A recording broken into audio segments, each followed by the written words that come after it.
반갑습니다. 교레기 신론 9번째 시간입니다. 지난 시간에 거룩하신 하나님, 거룩, 구별되다. 이 거룩하시다. 그래서 우리가 거룩한 것이 아니라 하나님이 우리를 거룩하게 하셨습니다. 그렇게 우리가 이제 칭의, 어렵게 하셨다는 거죠. 그래서 예수 그리스도 안에 있으면 우리가 어려워지고 거룩해진다. 그 거룩한 하나님, 그 하나님은 우리가 사실은 자랑해야 되지 않겠습니까? 이 어린아이들은 부모를 자랑합니다. 유치원에 가면 아빠와 엄마를 자랑하는 우리 아이들 많이 볼 수 있죠. 그래서 어린아이는 부모를 자랑스러워합니다. 거룩하신 하나님이 우리의 아버지. 근데 우리는 그 아버지를 우리의 아이처럼 자랑합니까? 물어보지도 않았는데도 어떻게 합니까? 우리 아빠가 어때? 우리 아빠는 키가 커. 우리 아빠는 무슨 차를 타? 무슨 차까지는 아니지만 우리 아빠는 이래. 어디 놀러 갔다 왔어. 우리 아빠 엄마 좋아. 근데 여러분들은 믿지 않는 자들에게 하나님을 모르는 자에게 엄마 아빠 자랑을 하듯이 하나님을 자랑합니까? 그래서 오늘은 공의와 정의입니다. 사실 무서운 말이죠. 심판하시는 공의와 정의. 그래서 믿는 자에게는 공의가 우리가 살리는 것이 되고 또 믿지 않는 자에게 공의는 죽는 것이 됩니다. 그러나 이 공의가 사랑이란 하나님의 넓은 그 사랑 안에 그 공의와 정의가 들어가 있다는 것. 심지어 악인을 심판하신 것이 하나님이 공의의 하나님, 사랑의 하나님이라는 것을 함께 배워보도록 하겠습니다. 그래서 영광 돌리기에 합당하신 하나님, 하나님께 영광을 돌립니다. 우리 성령이지 않습니까? 오늘 공의로우시고 또 사랑이 많으신 그 하나님, 그 속성에 대해서 함께 나눌 때 은혜 받는 저와 여러분 다 되었으면 좋겠습니다. 그래서 하나님께 돌려야 할 것이 있다면 무엇입니까? 반드시 우리 인간은 하나님을 영화롭게 해야 되죠. 네. 그리고 그분께 영광을 돌려 종일토록 그분을 즐거워해야 됩니다. 그래서 하나님께 돌려야 할 것이 영광. 그래서 영광을 사람이 취하면 어떻게 됩니까? 이 주객이 전도됐다는 거죠. 하나님 것을 내가 취했다. 바로 이제 정말 배교죠, 배교.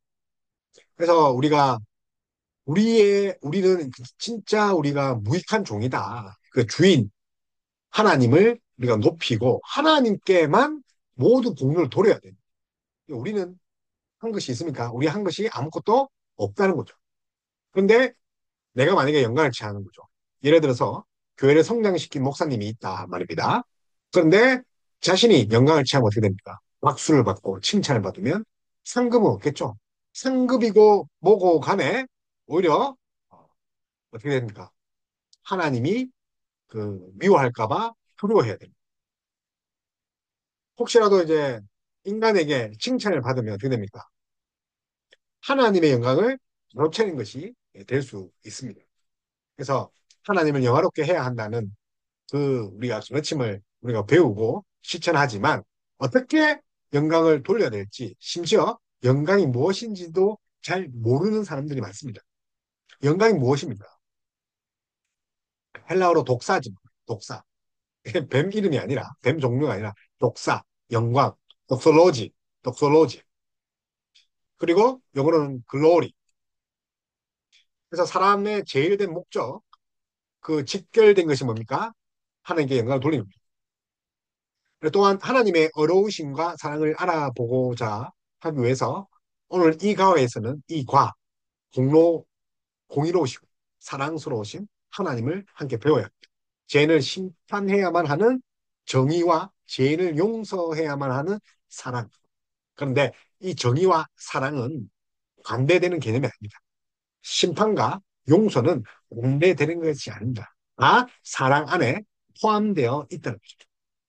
그래서 정의, 그리고 혹은 용서, 사랑의 하나님, 정의의 하나님, 그 하나님 안에 갈등한 것처럼 오해하는 일이 없도록 정의와 사랑이 무엇인지를 배워야 합니다.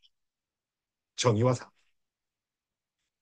그래서 사도 바울은 고린도 교회에 성도에게 무엇을 하든지 하나님의 영광을 위하여 하라. 먹든지 마시든지 하나님의 영광을 위하여 하라. 그래서 고린도서 10장 31절에서 또 11장 1절 이 긴 내용을 보면 그런즉 너희가 먹든지 마시든지 무엇이든 하든지 다 하나님의 영광을 위하여 하라. 유대인에게나 헬라인에게나 하나님의 교회나 겹치는 자가 되지 말고 걸림돌 되면 안 되는 거죠. 나와 같이 모든 일에 모든 사람을 기쁘게 해.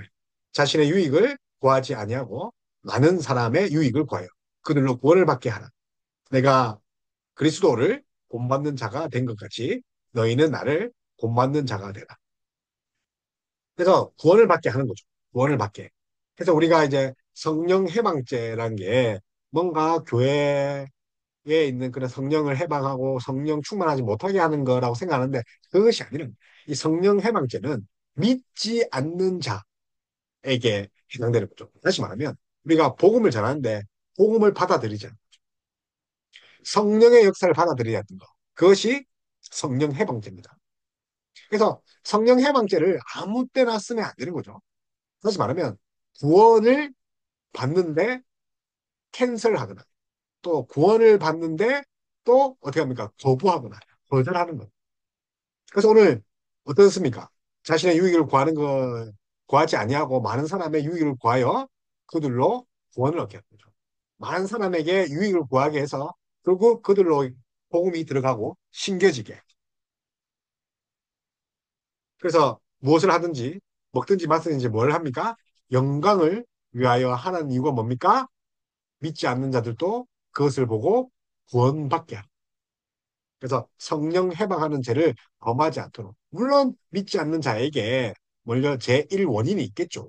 그러나 우리가 최선을 다해 먹든지 마시든지 뭘 해야 됩니까? 영광이 하나님께 돌려지도록 다른 사람들에게 나타내야 된다. 그래서 사도 바울은 고린도 교회 성도에게 편지하면서 우상에게 바쳐진 음식을 먹는 문제에 대해서 가르치는 장면이 있습니다. 우상에. 그래서 이 가르침은 단순히 먹는 문제에 그치지 않는 거죠. 그리스도인에게 있는 자유를 어떻게 사용하느냐에 달립니다. 그리스도인에게 있는 자유, 먹든지 마시든 무엇을 하든지 자유, 자유를 어떻게 사용하면 됩니까? 우리는 우리의 삶을 자유롭게 살아갈 수 있습니다. 우리의 손에 있는 것도 자유롭게 사용할 수 있고 먹든지 마시든지 뭐 자든지 뭐 놀든지 자유롭게 할 수 있죠. 하지만 그 모든 일상이 하나님과 영광과 관련돼서 한순간에도 잊어서는 안 되는 거죠. 먹을 때에도 하나님께 영광, 잘 때도 하나님께 영광, 심지어 혼자 있을 때도 하나님께 영광. 그래서 고린도 교회 성도에게 먹고 마시는 문제가 우상숭배 문제와 직접 관련되어 있다고 생각했는 거죠. 우상에게 드려진 그 제사상에 있는 그 재물을 먹을 수 있습니까? 하나님의 영광을 가리는 일일 수도 있죠. 우리 역시 먹고 마시는 일상의 어떤 일이 하나님의 영광, 세상의 우상의 것들을 먹고 마시는 것과 똑같은 것일 수 있습니다.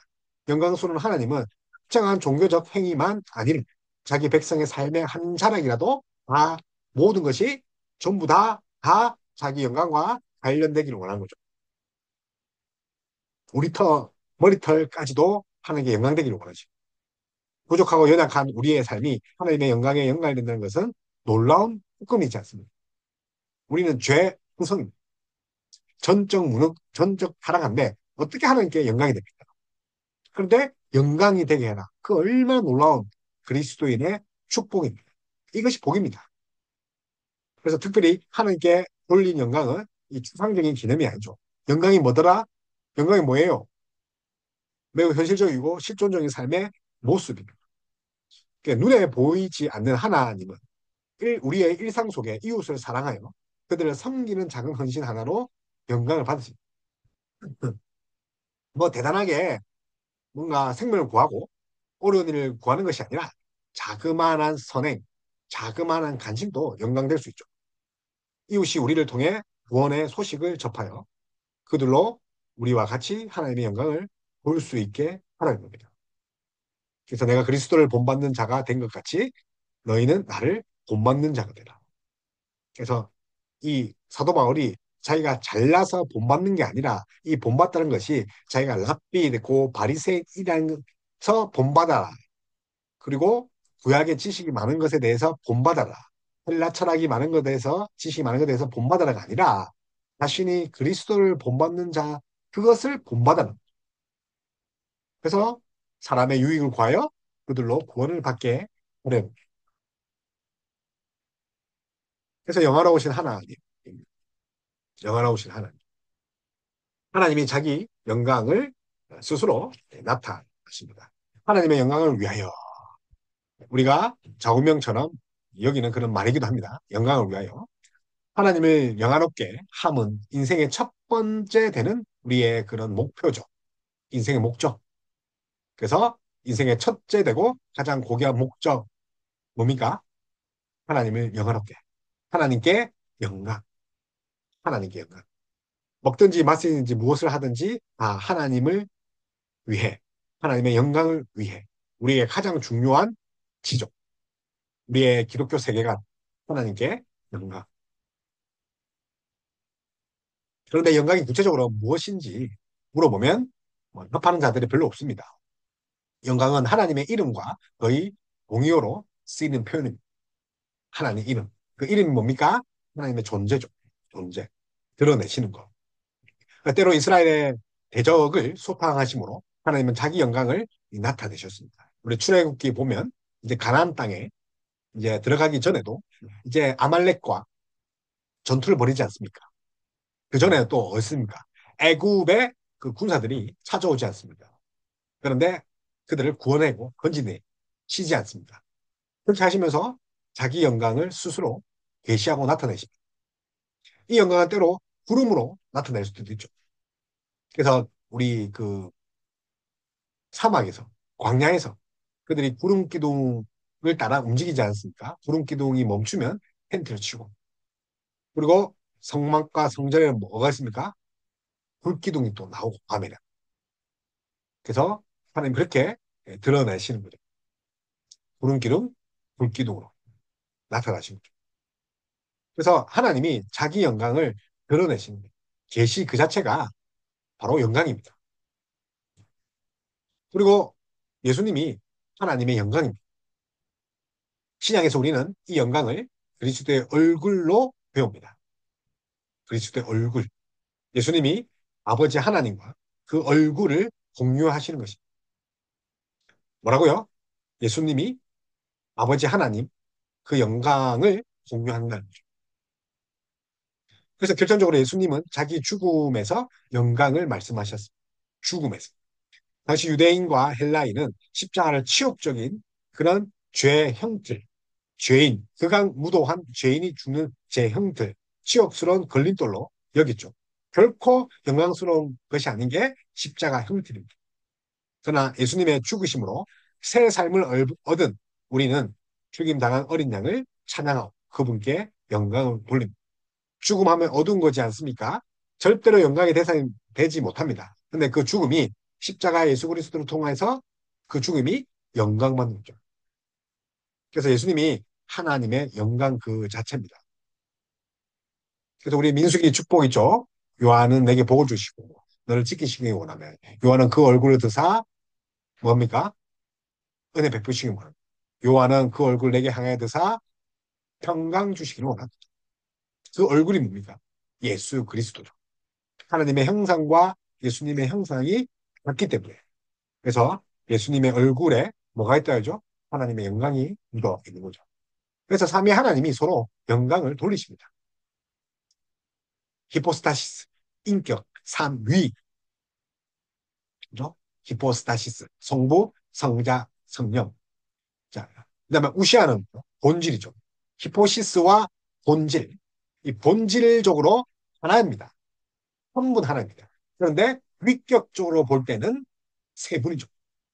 본질은 하나, 위격적 히포스타시스에서 볼 때는 세 분, 성부, 성자, 성령.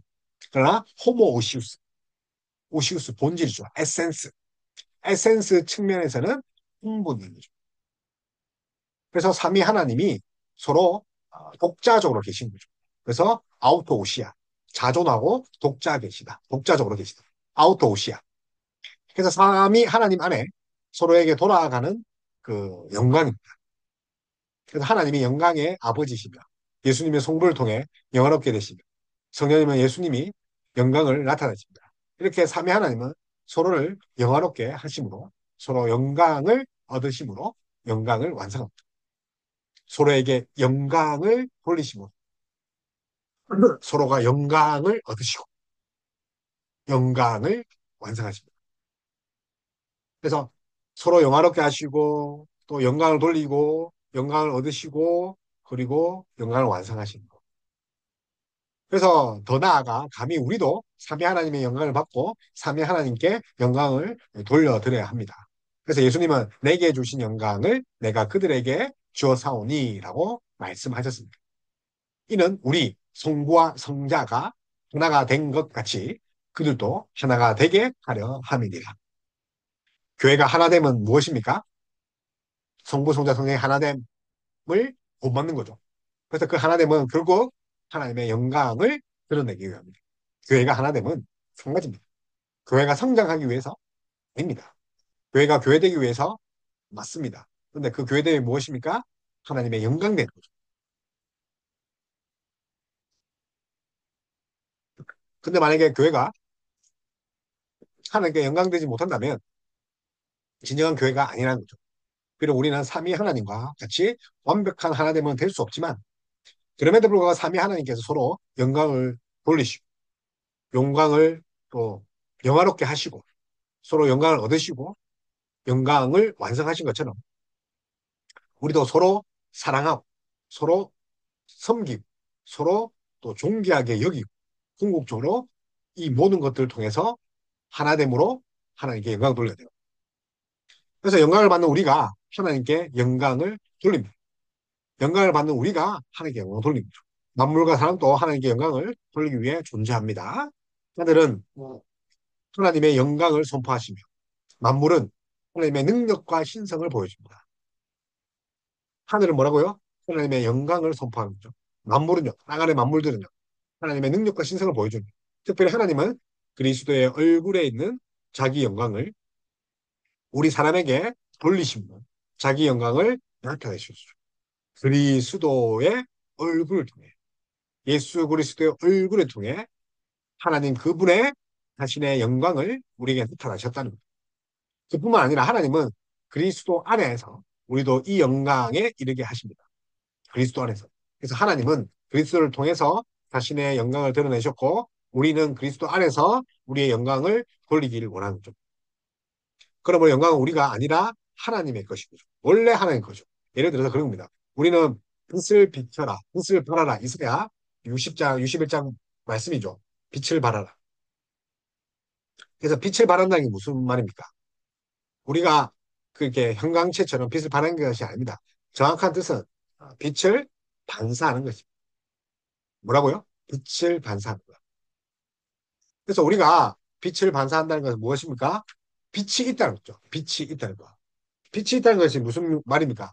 원래 태양과 같은 존재가 있었는데 반사처럼 우리가 반사처럼 그렇게 이게 무엇입니까? 우리 반사체로 있는 거죠. 그러니 우리는 빛을 발하는 것이 아니라 엄밀히 말하면 빛을 반사하는 것. 그렇게 되는 거죠. 그래서 만물과 사람도 하나님의 영광을 돌리기 위해 존재했다는 거예요.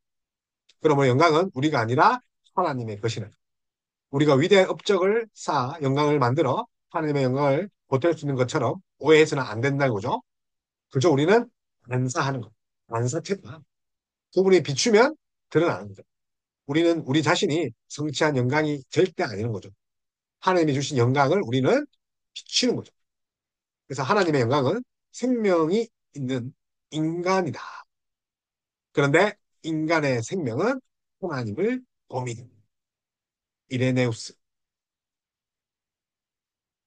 그래서 하나님의 영광을 우리가 어떻게 됩니까? 발할 수 있죠. 돌릴 수 있죠. 하나님께. 우리의 능력이 아니라 그분의 영광을 받아서 마치 빛나는 거죠. 그래서 어려운 하나님은 이 심판하시는 하나님. 두 번째로 하나님은 언약을 지키시는 하나님. 세 번째로 통치하는 하나님.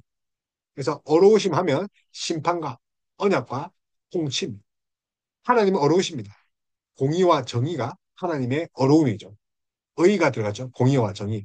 이 공의와 정의는 어딜 때 쓰입니까? 심판할 때 쓰이는 단죠. 그래서 사람의 의라는 말은 각자에게 각자의 것을 줌으로써 이해합니다. 어떤 거라고요? 각자의 것을 주어지는 것, 주는 것. 이것은 법의 나라였던 로마 제국의 정통이 지금까지 이어진 결과입니다. 각 사람의 소유권을 보장하고 각 사람의 선하고 악한 행동에 따라서 상과 벌을 주는 것. 각자에게 각자의 것을 주는 것.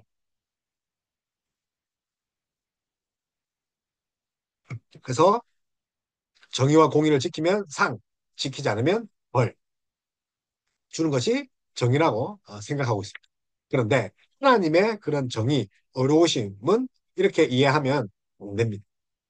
상과 벌 개념, 우리의 것, 각자의 것을 주는 거죠. 각자에게 맞는 그런 개념이 아니라 각 사람이 행하는 행동에 따라 종로 사상이 끼어들 수 없습니다.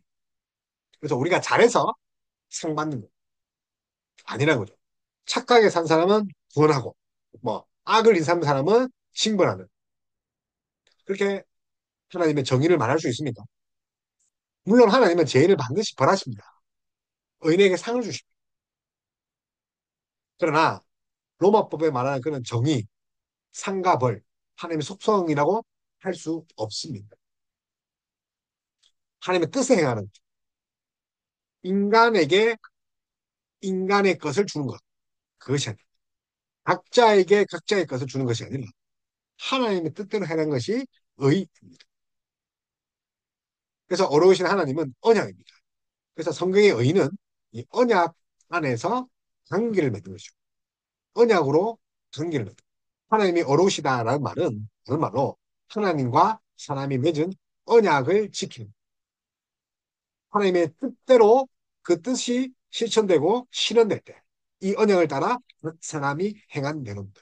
그래서 각자에게 각자의 것을 주는 것이 아니라 각 사람이 행한 대로 언약을 따라 핵심은 언약을 따라 약속을 따라 그래서 각 사람이 행한 대로 대하지 않으시고 의를 의로 구원합니다.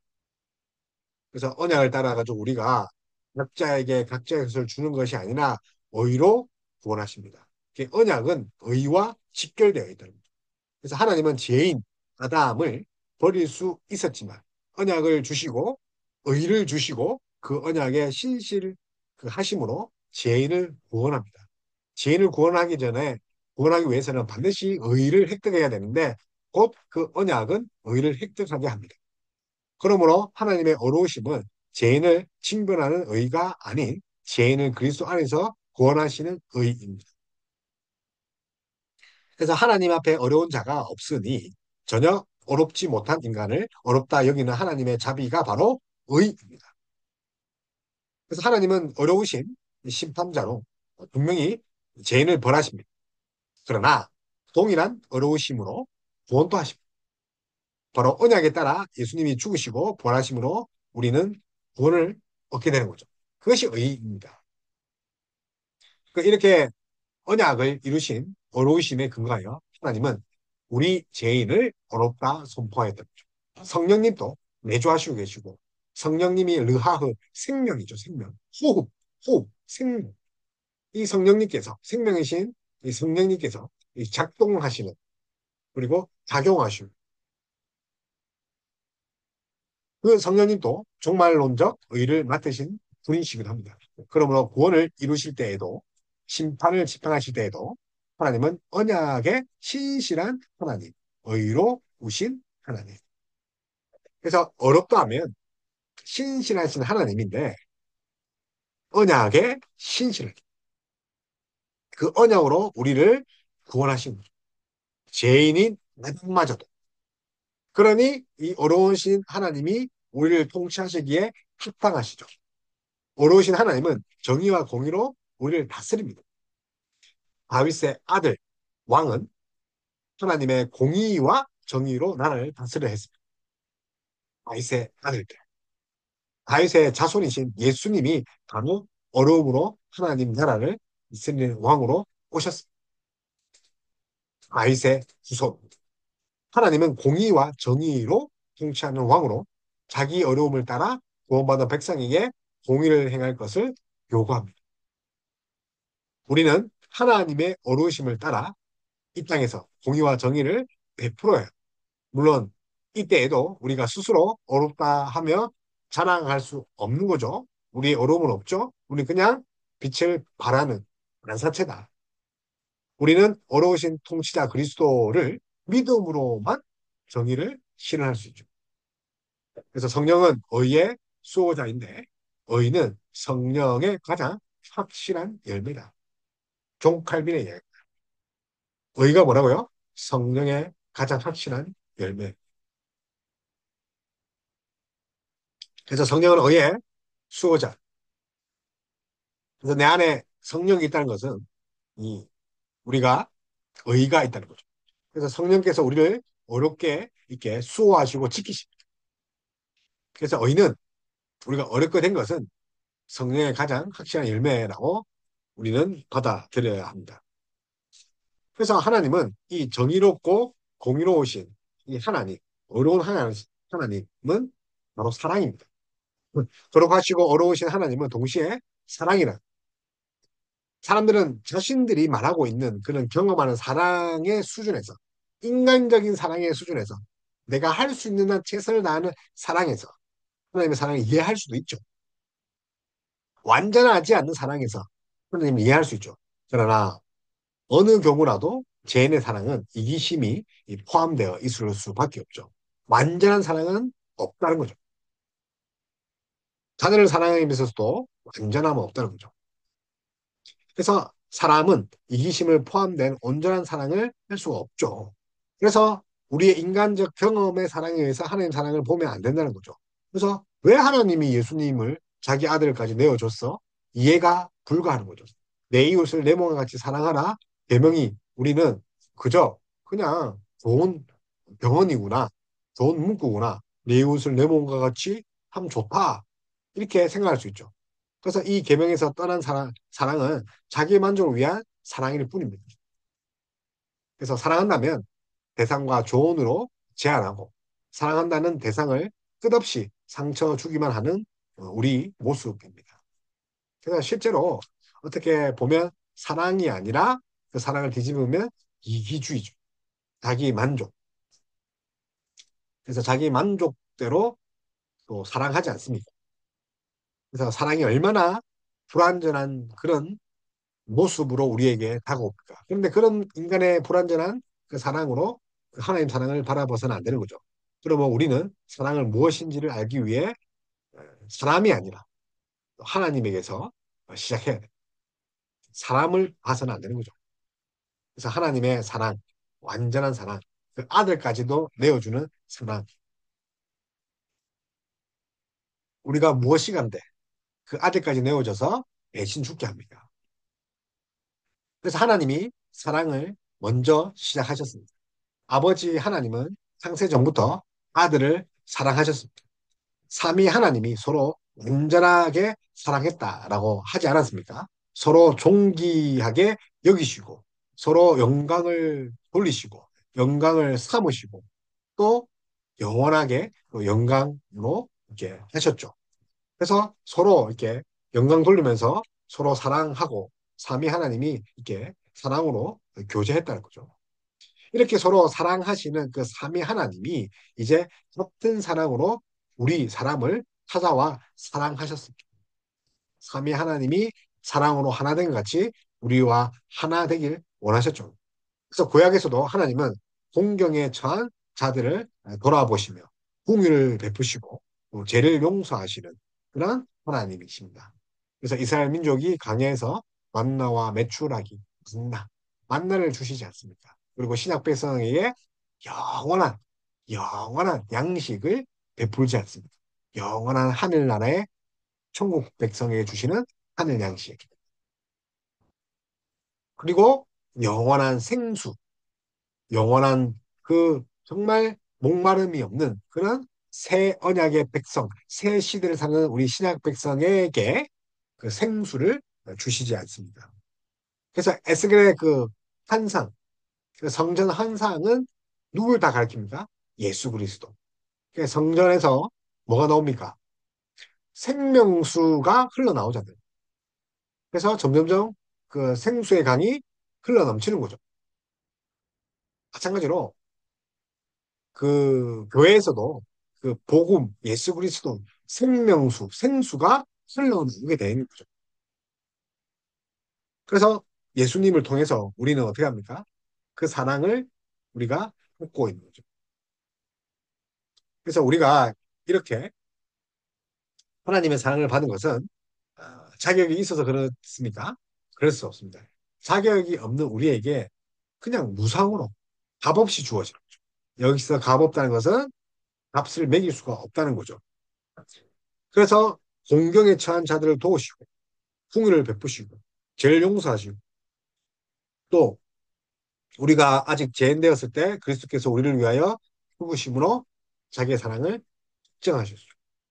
우리가 착했을 때 사랑을 확정하는 것이 아니라 아직 죄인 되었을 때, 죄인이었을 때.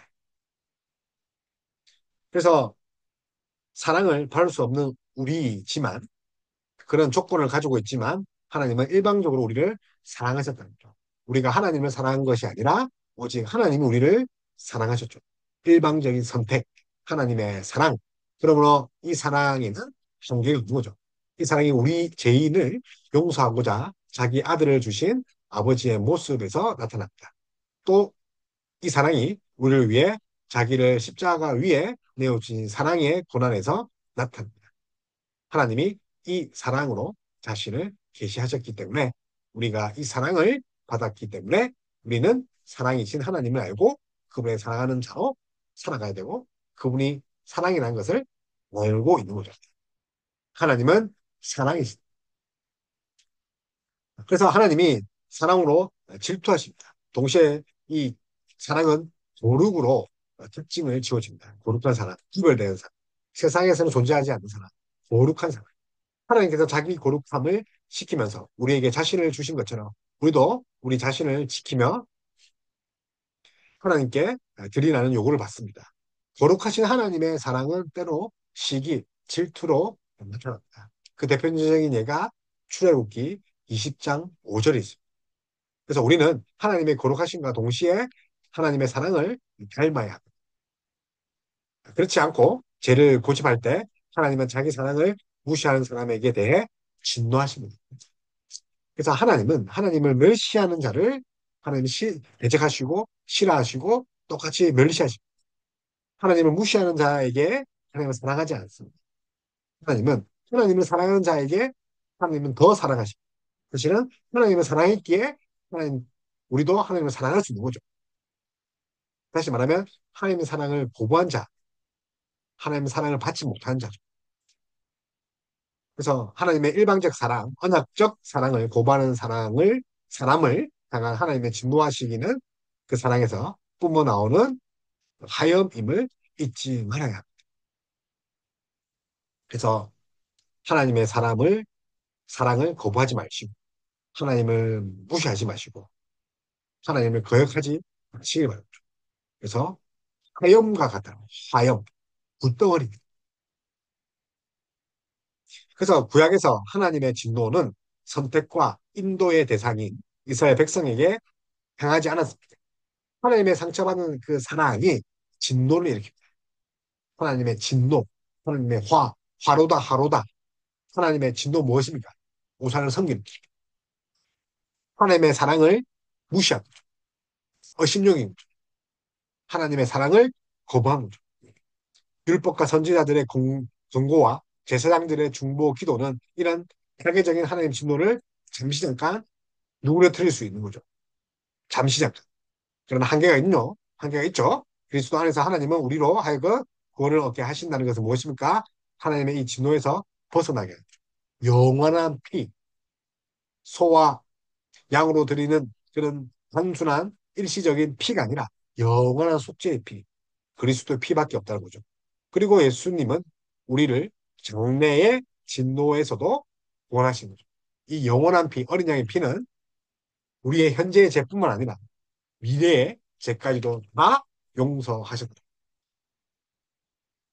왜냐하면 하나님은 현재, 그 현재 시간에 얽매이지 않기 때문에 그 현재가 미래고 또 미래가 현재이기 때문에 그래서 하나님이 어떤 분인지 알아야 우리가 어떤 존재인지도 알 수 있는 거죠. 그래서 우리 앞에 말한 것처럼 이레니우스의 말처럼 살아있는 우리 사람은 하나님의 영광이라.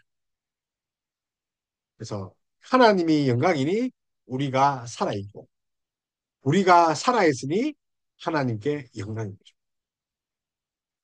무슨 말입니까? 하나님이 영광이니 우리가 살아있고 우리가 살아있으니 하나님께 영광이라. 그래서 구원받은 우리는 하나님이 언약의 신실하고 어려운 분임을 증명합니다. 사랑받은 우리는 하나님이 사랑이시는 사실을 온 세상에 전해야 합니다. 근데 그 사랑에는 반드시 뭐가 있습니까? 심판도 있다는 거죠. 왜요? 정의와 공의의 하나님. 그 하나님이 사랑의 하나님.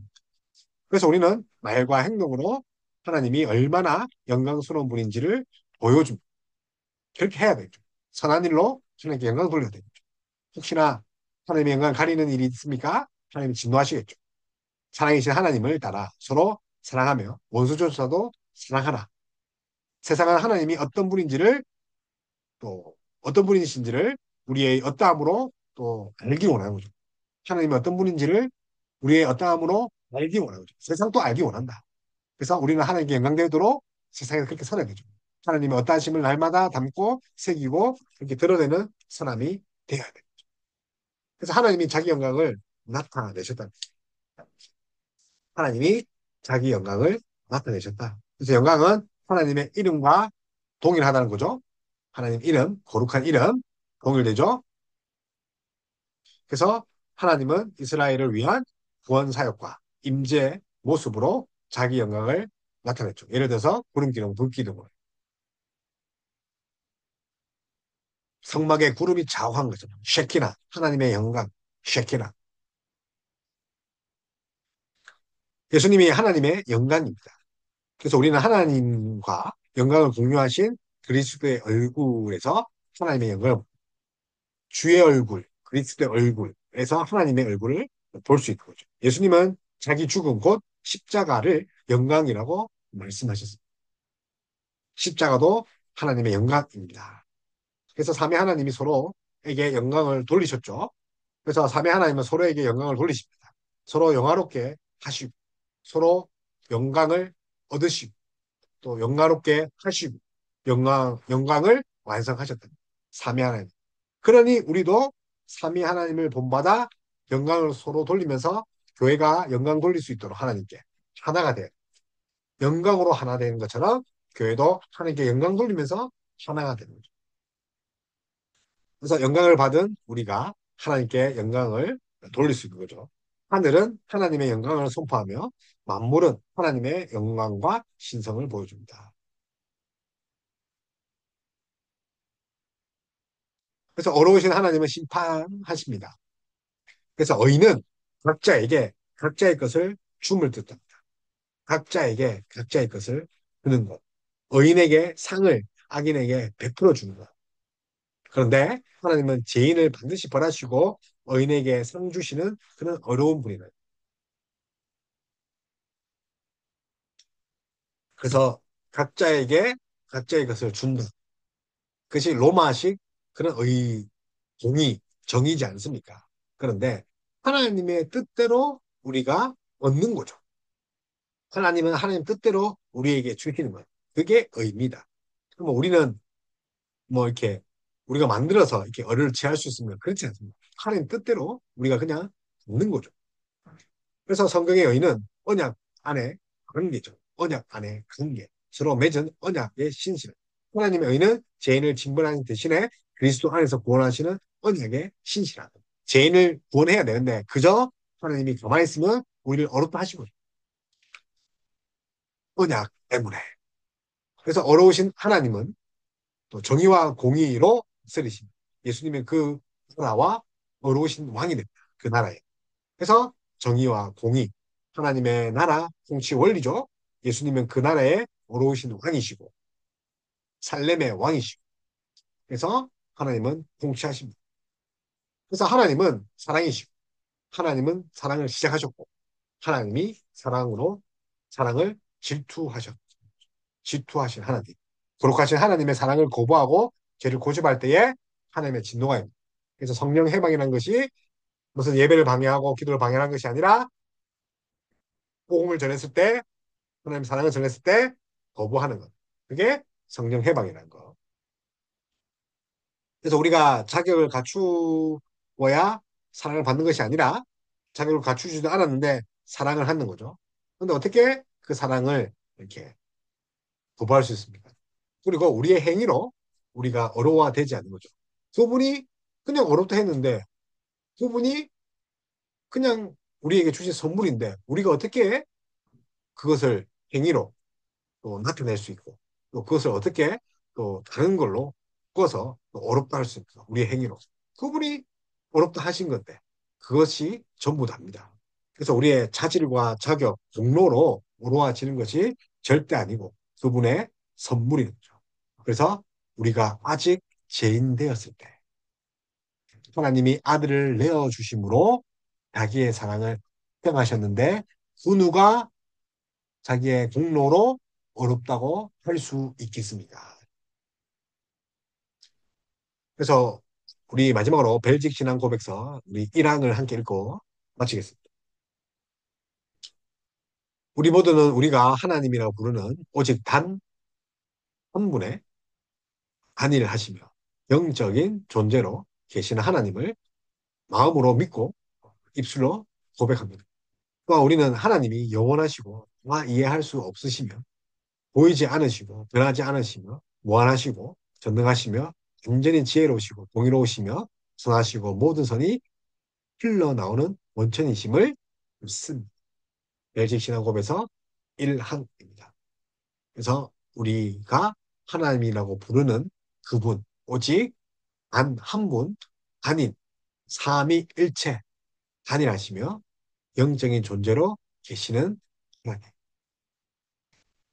그래서 우리는 그분을 아는 것, 그 아는 것이 무엇입니까? 믿고 고백하는 것이다.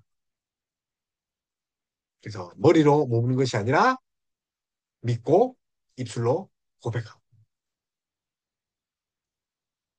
그래서 하나님께서 어떤 분이십니까? 우리 외민 대교리 문답 7문답에는 하나님의 영이신이 스스로 존재하신 것.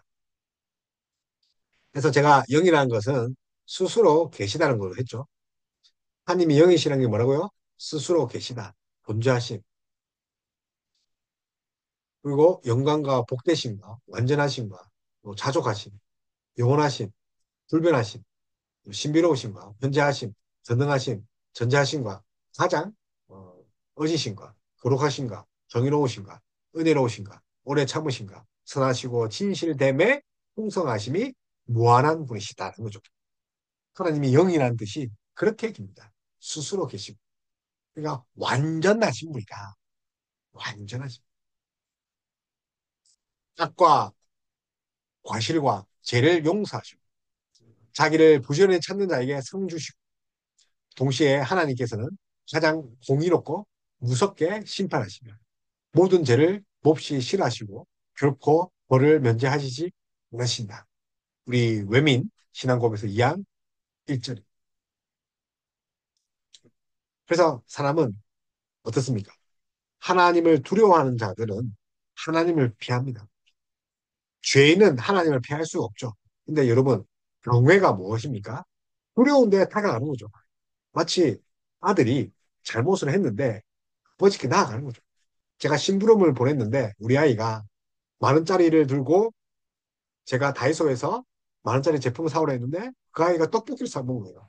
그래도 그 아이는 이제 처벌받을 것. 아버지한테 욕 들어먹고 혼날 걸 생각하지만 아버지께 나아오지 않습니다. 다시 말하면 경외라는 것은 두렵지만 하나님께 나아오는 것입니다. 다시 말하면 하나님 자녀는 하나님의 두려움, 그 속성을 알지만 동시에 그 사랑이라는 걸 알고 나아가는 거예요. 그게 경외함. 그것이 하나님의 공의와 정의를 바로 아는 자들의 자녀됨의 모습이라. 바라기는 하나님은 사랑이시다. 공의로우시고 사랑 많으신 하나님이다. 그 하나님이 우리 아바 아버짐을 믿는 저와 여러분 다 됐으면 좋겠고 예수님의 얼굴을 통해 그 사랑과 공의가 다 드러났음을 믿는 저와 여러분 다 됐으면 좋겠습니다.